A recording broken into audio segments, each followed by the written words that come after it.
You're listening to Hooked on Startups, where every week you'll hear from some of the most talented, inspiring, and successful entrepreneurs who share their real-life stories, how they overcame challenges and failures, and how they mastered success. Get ready for some of the best business tips, tricks and tactics, and some frank, unscripted discussions. Here's your host, Matthew Sullivan. Hello, Ray. Yes, I thought I'd press the button and just dive into it. You know how it is. Right into the deep end. Right, exactly. So, Ray, I just wanted to welcome you wholeheartedly to the Hooked on Startups podcast, because you have a very interesting story, all to do with, solving a massive problem with air, basically. Something as simple as, I can't help thinking about, what was that movie? It's about this guy who makes millions and millions and millions of dollars by selling air. Oh, wow. So it's called the Thneed, something like that. Anyway, because I got like all these young kids, so I'm an expert on children's television, which qualifies me to do absolutely nothing in real life. Well, it's a novel business model. It's one that I probably could have figured out and didn't try. well, that's right. The obvious one is always standing in the face. But so tell me a bit more about about what you're working on at Purtec. Yeah, we're on a holy mission to make the world safe, and particularly indoors. So we embarked on this mission back in 2017, as we recognized that in the very early days, sports teams were having a hard time keeping players safe from things like bumps on their knees and immersed infections. So obviously 4 years later, it's turned into a global phenomenon given the environment we're in now. So indoor microbial issues will continue to be a challenge, and we believe that apparently technology is the answer to it.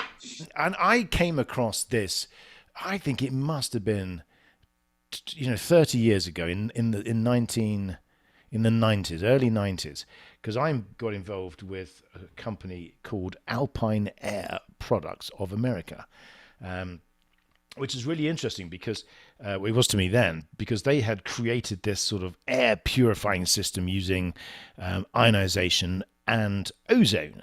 And we were, then there were these early studies about so-called sick building syndrome and how, people who are stuck in offices all day are breathing this air that's sort of recycled and recirculated. And is that the sort of thing that you stumbled across that too and realized, hang on, there's a whole universe here of people in all walks of life, in all locations that are day by day damaging their health, breathing all these contaminants, and this is something that needs to be solved.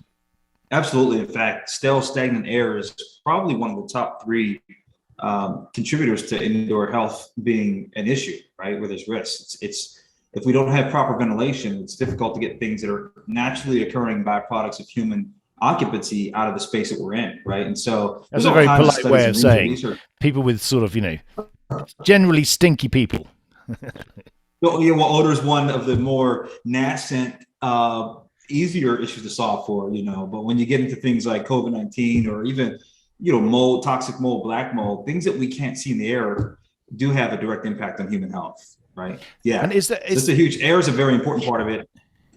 And I would have thought even more so. I mean, what you're working on must have really come into the spotlight over the last couple of years with the impact of the pandemic and where, the transmissibility of disease through, people sitting in close proximity to each other. So how has that really impacted your business? Well, it's raised the banner for us globally, right? And I say globally in that we're still an early stage tech company. We're not by any means a multinational yet.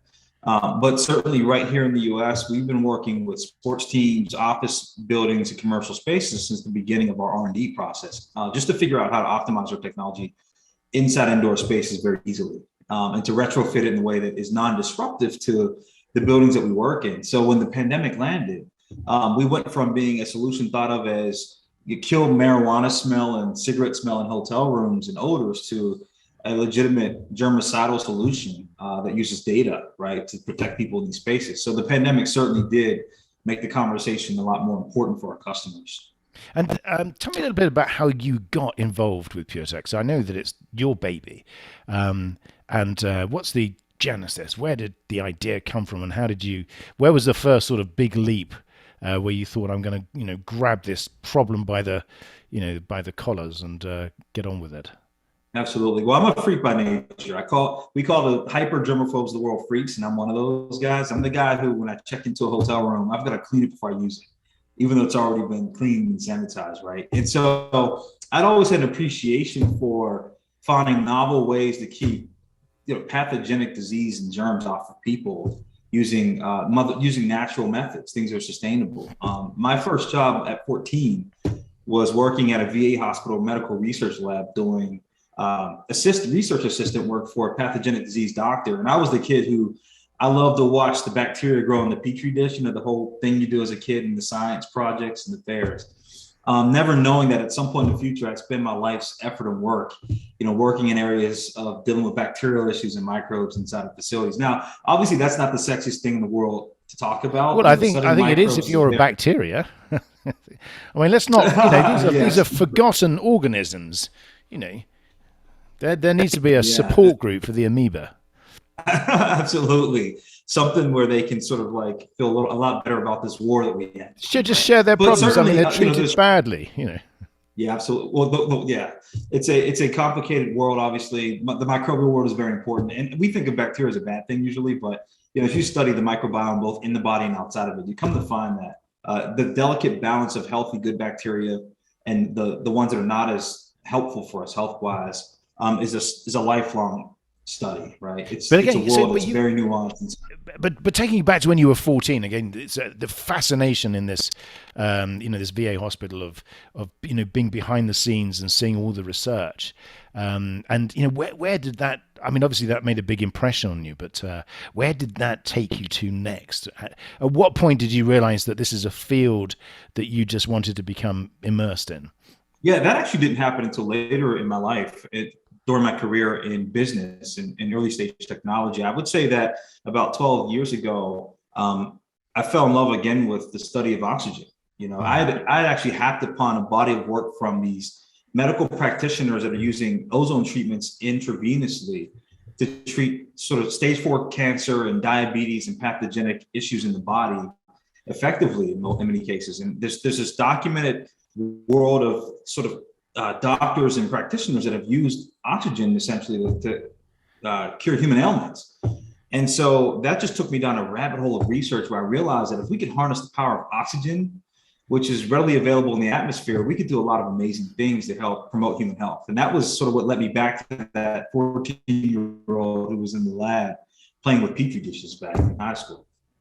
And again, because this concept of oxygen or ozone or triatomic oxygen, or because it's actually it's an incredibly aggressive molecule, isn't it? So if you've got 3 atoms of oxygen, then it's one of the most, I wouldn't say corrosive, but it's one of the most active molecules, because it effectively tries to attach itself to pretty much anything that's out there, including all the nasty stuff. So how does this sort of lead us on to how Purtec works? Because Purtec itself is a really interesting technology, because it's not just it's not a filter, but it's something that's far more interesting than that. So how did you develop the Purtec technology? Absolutely. Well, there's certainly enough air filtration devices in the market. We didn't want to be another one of the filtration solutions in the market that help with cleaning air. But as we look at the power and efficacy of what ozone or activated oxygen does in the atmosphere, it's really, and you described it well, it's 3 molecules of oxygen that form together naturally in the atmosphere when they're separated. The air that we typically breathe has O2 in it. And so when you take electrolysis and you essentially zap those 2 molecules of happy oxygen molecules, they separate and naturally form again as O3 in the atmosphere. They look for each other. And what makes it powerful as an oxidizing element is that it's highly reactive. It has a very short half-life. And it likes to attach itself to other molecules that have negative ion charges. And so that's where we found that if we could harness the power of oxygen and replicate that process that Mother Nature uses to separate molecules of oxygen in the atmosphere using electricity, charges, and control the disbursement and the dosage level of that in the atmosphere, that would be remarkably powerful in treating for molecules and for microbial contamination indoors. And so Purtec was born out of the idea that we could take sensors and data, look for environmental conditions, look for contaminants in the atmosphere, and use that data as a layer using machine learning to apply O3 and UV light inside of indoor environments, and mirror that in some cases with even ultrasound, so that we could take ultrasound at 60 kilohertz, aggregate particulate that might be suspended inside of water droplets, and then use that to treat spaces where there might be microbes hanging out with the O3 and UV light as a trifecta. And that really became the foundation of Purtec. In the beginning, we were just a device company. We're manufacturing devices you put in rooms that do all those things. But as we grow the company, now our next mission is to make ourselves a network solution where the network captures data that has predictive analytics that determine how we treat those spaces using those modalities. So that was the evolution of the technology. And so that means really working backwards, the ultimate goal is to create a network of these devices in a large building, for example, that analyze the air, learn from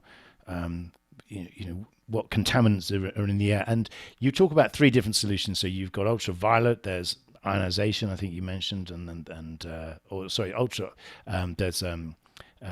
using ultrasonics, and then there's O2. So how did you design this? I mean, what was the process where you had this idea that was a solution?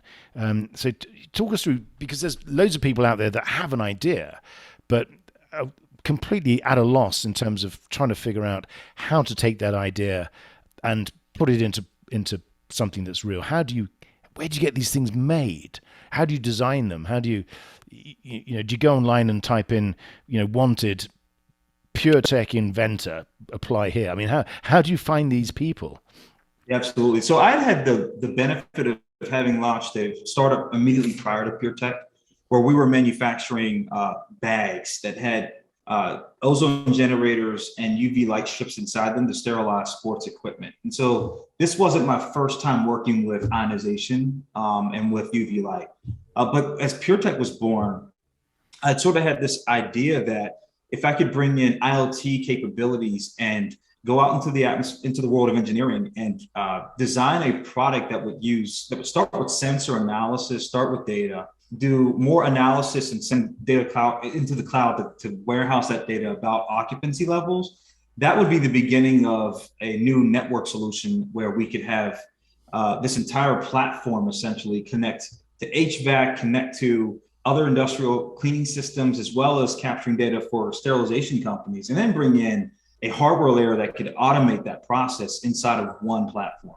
And so to do that, I started working with mechanical engineers. I started working with electrical engineers out of Orange County, and also brought in a number of industrial design teams to help me to take the idea out of my head and apply that into something that'd be a working product. So my engineering team, they're really awesome. I outsourced a team out of Reno called Breadware. And these guys were really instrumental in helping me go from idea to prototype as I worked on the designs and capabilities. I probably it was a year and a half of R&D, and I spent 9 months of that just on clinical validation, working with my friends at UCI and their epidemiology team to determine the right dosage levels and how to make the modalities effective as an antimicrobial germicidal solution. So there was a lot of lab work in the process, a lot of medical background research that went into developing how much O3 did we need to optimize inside of space dimensions to get to the right inflection point where we'd be lethal for microbes, but relatively harmless for human health in that same indoor space. And so it was a process of a year and a half. I raised a little bit of capital to get from idea to prototype, and ultimately won a contract with the LA Rams to supply our technology inside of their facility. They saw the tech, got really excited, and bought all the prototypes from us. And so I had different challenges then. I was out of units, but long on ideas, and had to figure out, how do I take this and finish this product, make it elegant, and get it to market. And so that's been the last 2 years, a labor of love. And I suppose it really helps though, having that key customer, certainly someone with such a high profile. And did that come from your previous connections, or was that a result of just, pounding the streets, as it were?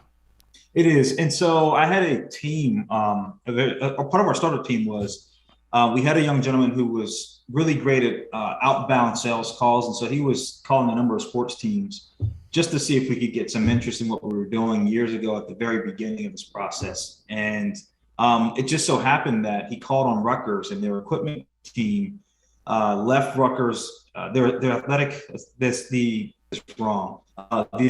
associate athletic director left the Rutgers team and moved back to LA to work for the Rams and become their head equipment guy. And so he and I had built a relationship over a year and a half, just a friendly relationship, having seen the new technology, and I pitched him on the idea. And when I showed him the concepts and designs, he's like, we should talk about this. Now, this is before the pandemic landed, about 6 months. And so when the pandemic landed, it went from idea to real very fast. And so we had to hurry up and get all the supply chain issues worked out, get the engineering done to get enough units into the Rams facility so they could actually use it for the first season during the pandemic. And so, yeah, it was a lot of relationship-based marketing there. And how do you get prototypes built? Is there what's the process of, because they can be hugely expensive because they're obviously very low volume, products. So you talked about your outsourced team in Reno. For people that have these ideas, what are the processes of actually getting your product to the prototype level? Yeah, so it starts with design engineering. I mean, certainly there's the idea of what I wanted Purtec to be and what I wanted the network to do. And then there's the actual capabilities of what's available in the market to get from idea just to proof of concept. And in the beginning, I didn't have any capital. I didn't have any resources to actually iterate around the hardware side of it. And for any startups that are listening to this or startups that are in the hardware space, it's very common that it's the most difficult part of getting to market is getting through the tooling and the engineering and the hardware inflection point where you can actually deliver a product to market at scale with reasonable economics. And so what you end up doing is you're looking for all kind of like hobbyist parts in the very beginning that you could kind of hack together to come up with something that's just a basic functioning prototype. So the very first version of our technology didn't have very robust software, didn't have a lot of smarts. We had enough firmware for it to be automated using scheduler features, but not enough where we could actually capture sensors and send it anywhere. But that was what helped was being able to get that prototype done, get the Rams on board with the first season with us, helped us to go out and raise capital so that we could develop the product into being a robust IoT network solution. And so that was nice. We raised $2.1 million in our pre-seed round in order to go from the proof of concept to now what is our working beta product in the market. And that's a fantastic achievement to be able to fund it yourself. But I guess it's probably because of the effectiveness of the product. So it must have really worked when you put it into the LA Rams, because otherwise this wouldn't be a story that you'd be able to talk about, because they would have tested it, and if it didn't work, that would be something consigned to the scrap heap, as it were. So clearly the product works. Is that the sort of feedback you would have got? Presumably pretty immediate feedback from those guys. Absolutely. In fact, what helped a lot was part of our technology is the experiential aspects of Purtec, right? It's when you walk into a room that's been enabled with our technology or network, you can tell by the way the room smells if it has been functioning or not. And so the first reaction we got was that, when the units run inside the offices and the weight room where these linebackers are working out, they could tell every morning when they walked in that by the fresh smell that we had oxidized a lot of the things in the room. That's just pure from an experiential standpoint. From a scientific standpoint, we spent a healthy amount of time in the pre-deployment doing what's called a quantitative microbial risk assessment. And this is a process that we use to determine whether or not we're placing units in the right place, we're getting right environmental data, but also making sure that the efficacy of the units are actually provable, meaning we would do surface swab tests in the very beginning of our launch using handheld ATP monitoring devices. And that would tell us whether or not the treatments we're running were reducing the microbial count on surfaces in the facility. It's a 15-second test. It's a very quick way to know if we got any efficacy inside of like the weight room or the spa area. And so, yeah, it was really great in that the team was able to see the data. We presented to them that's the result of that study.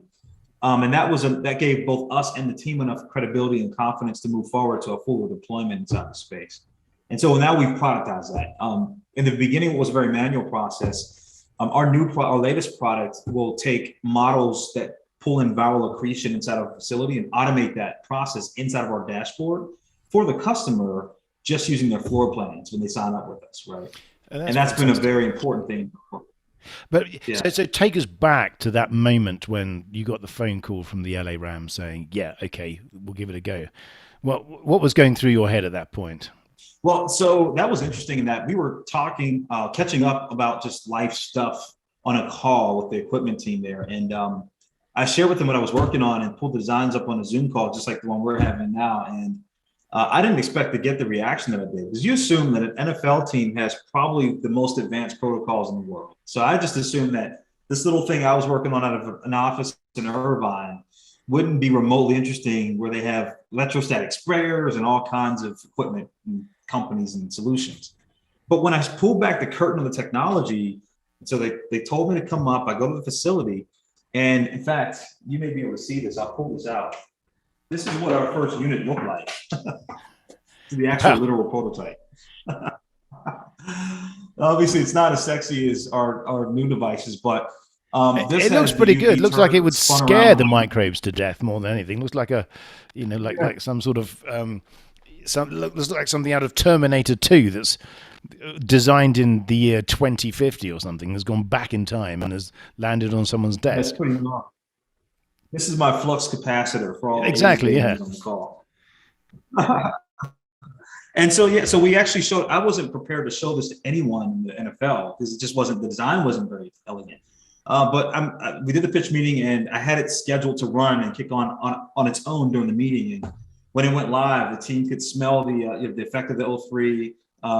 They invited us back to do the QMRA study, and then ultimately they got really excited, as we did, and we moved forward. So it was exciting. It was a very but there are also problems that come with that. So the immediate problem is, well, we've got a customer. How do we fund this to build the things that the customer needs?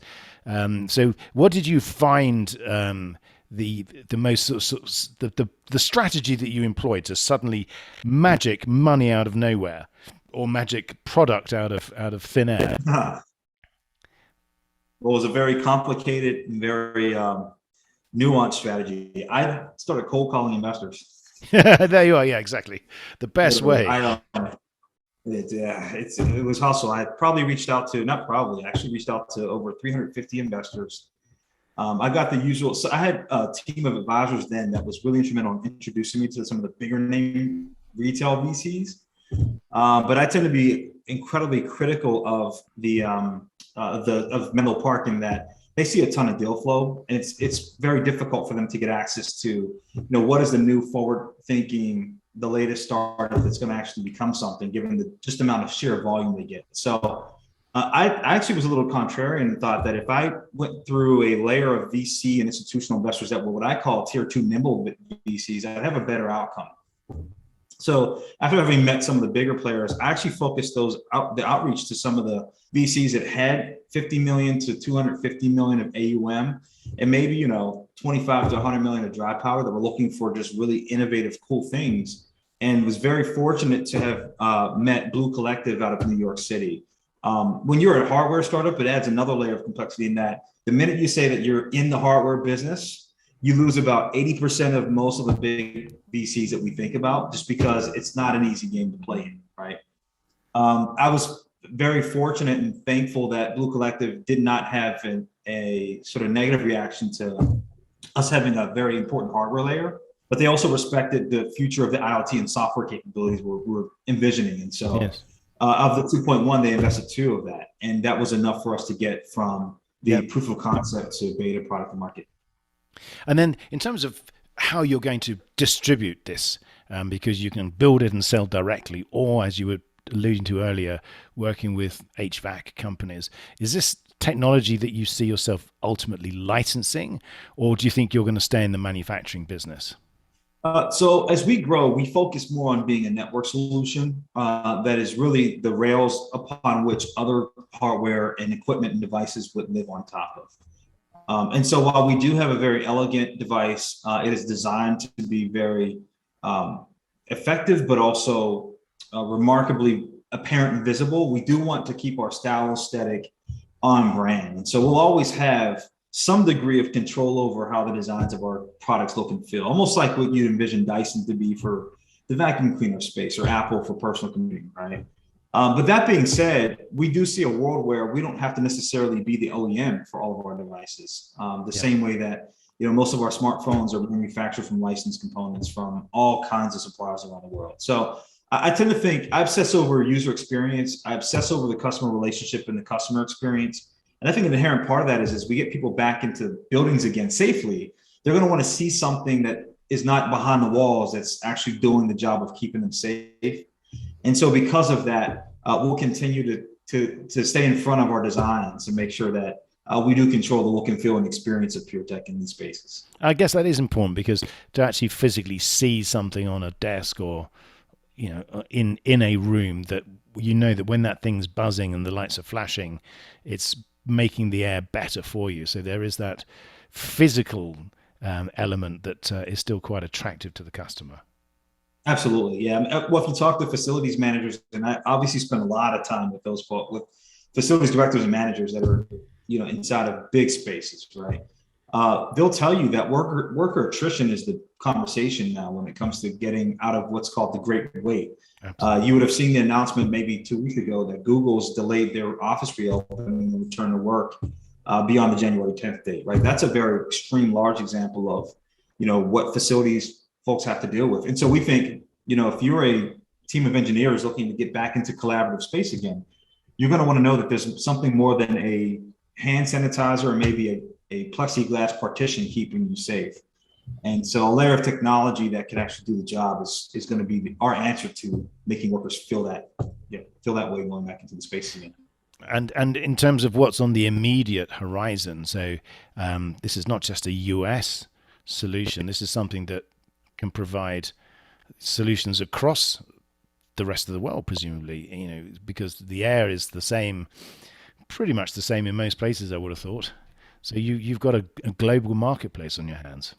Well, the interesting thing about humanity is that as much as we're different around the world, we are very much the same, right? And most of the things that we do that are important happen in built spaces. They happen indoors, right? From eating to time with family to working out.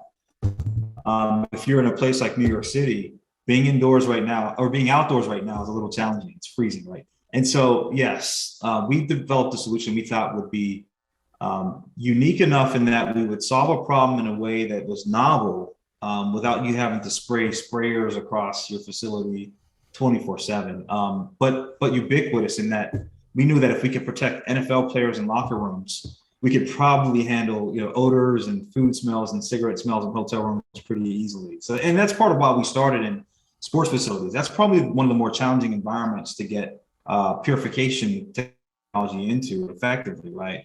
And so we don't sell to consumers yet.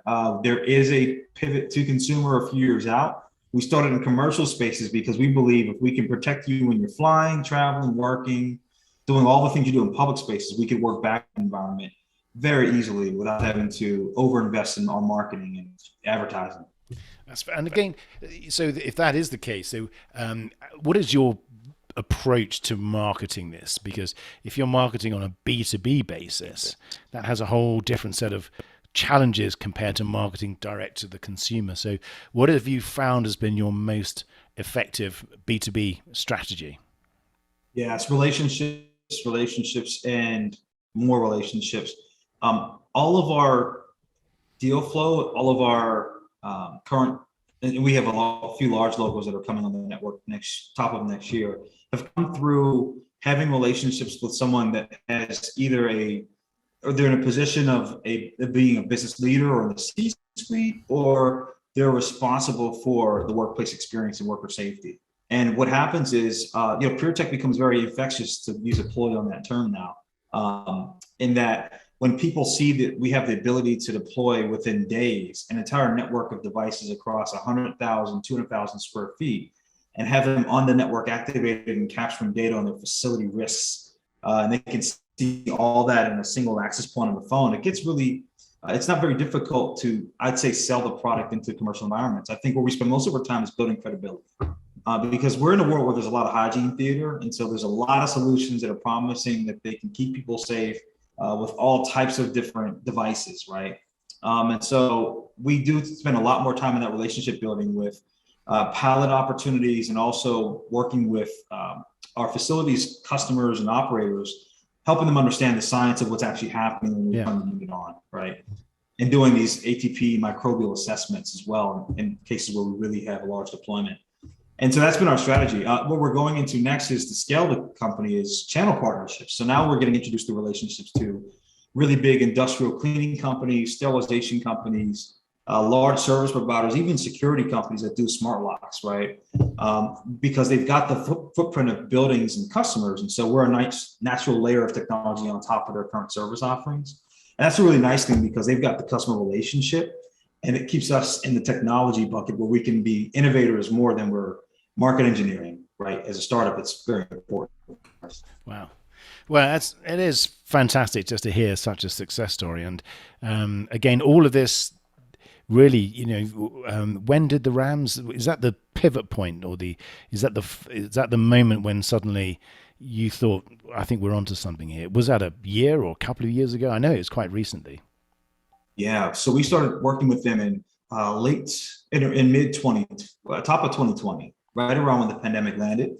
We were already in conversation in 2019, but the prototypes were ready right around summer of 2020. So that's when we did our initial, May of 2020, we did our deployment with them.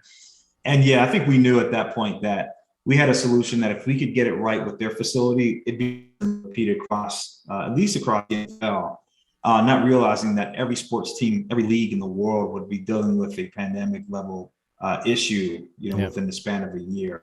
So our challenge has not been creating demand at all. It's been meeting that demand and supply and quality control. Yes. And I guess, there's no, the size of your market is unfeasibly large, I would imagine. It's if you look at the amount of built space or office space, well, that is fantastic. It's so you've got all these great challenges. It's be careful what you wish for. So now you've got to try and deliver. So that's the next challenge. That's it.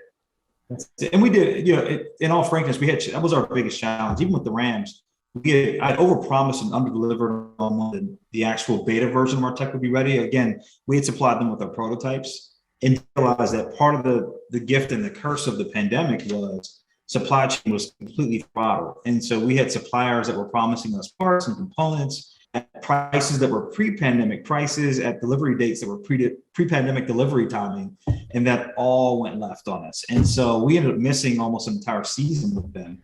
With the upgrade because of some of these challenges. Thankfully, I've got a great relationship with my key points of contact there, and they're great guys and super supportive. And we also did a lot of work to discount and make this as freemium as possible for them, given those challenges, because just having the relationship and use case was so critical for our storytelling, right? Of course. But yeah, I think one of the challenges that we all are dealing with in any type of equipment or hardware-based solution devices, those electric vehicle companies are buying all the parts that are smart off the market way ahead of when we get there. So we actually work with Aero now in helping us figure out how to get ahead of large volume supply chain so we can continue to meet the market. So you got to learn a whole new world. That's right. That must be intellectually quite stimulating, actually, just to sort of having to learn all of the dynamics of supply chain and manufacturing and all of the nuances within that. So I guess you don't get to sleep much. A few ulcers that I didn't have before the pandemic, but I've been very fortunate to have an amazing team of experienced manufacturing supply chain experts here at Purtec, and so they really have helped us navigate some of these challenges. That's fantastic. Well, I think it would be a good idea, actually, to switch gears, as they say in America, which is where we both are, to the Hooked on Startups quickfire questionnaire. Ray, how do you feel about that? That wasn't one of the questions, by the way. Perfect. I'm up for the challenge. So the questions are as follows. Right. Number one. Question one. What is your favorite word? Ooh, ubiquitous. Ooh, very smart. Question number two. What is your least favorite word? Sleep. Yes, that foreign concept. Question three. What are you most excited about right now? Oh, man. In one word, reopening. I'm a traveler. I love to be on the road. The idea that we can travel again, it's exciting. I'm with you there. No, I know what you mean. This sort of forced incarceration. I'm glad it's coming to an end. Question number 4. What turns you off right now? In one word, I'd say politics. You're not alone. That does crop up quite frequently, actually. Well, it's become ubiquitous, to use another word. I see what you did there, Ray. Very good. Although I don't want you looking too smart, so I'm going to chop that bit out in the edits. No. Question number 5. What sound or noise do you love? Do I love? The sound of my son's laughter. Oh, and what sound or noise do you hate? The sound of my son's crying. I should say whining. Whining, I think. I know what you mean. Yeah, that sort of, yes, it does penetrate. Question 7, and you may plead the 5th. What is your favorite curse word? Oh, are there any more? Technically, are there any curse words left?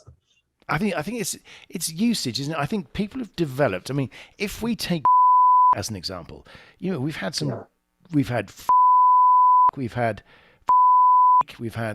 just variations of that word, which is, I think, one of the primordial molecules of life. So, no, as I said, so it's really, is there a favorite curse word that you deploy?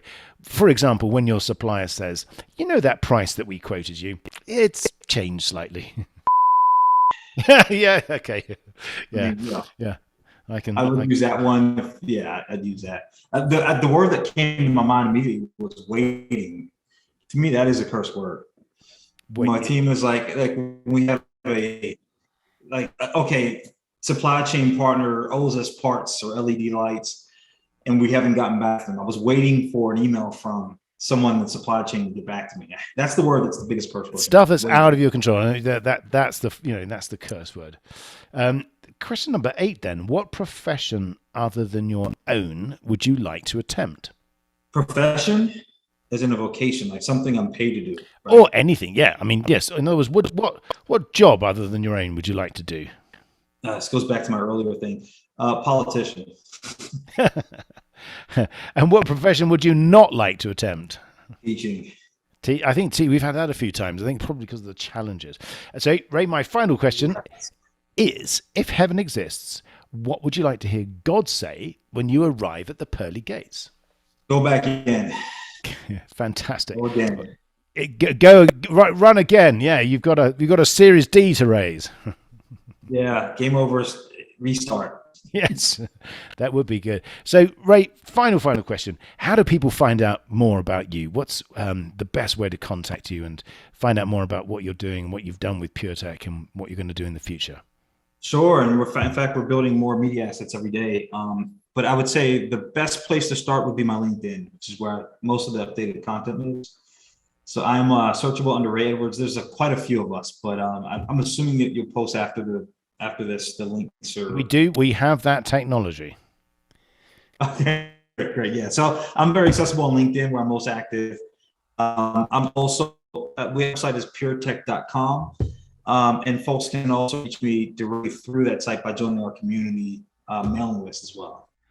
That's wonderful. Ray, it's been such a pleasure having you on. Thank you for sharing your story about how you invented and created this fantastic device that's probably going to be as ubiquitous as one can imagine. There you are. See, you see what I did there. There you go. Yeah, 2 can play at that game. Thank you once again, and look forward to staying in touch and following your progress. What an honor. Thank you for having us on the show, and really great hanging out with you today. Likewise. I'll leave you with that. Thank you once again.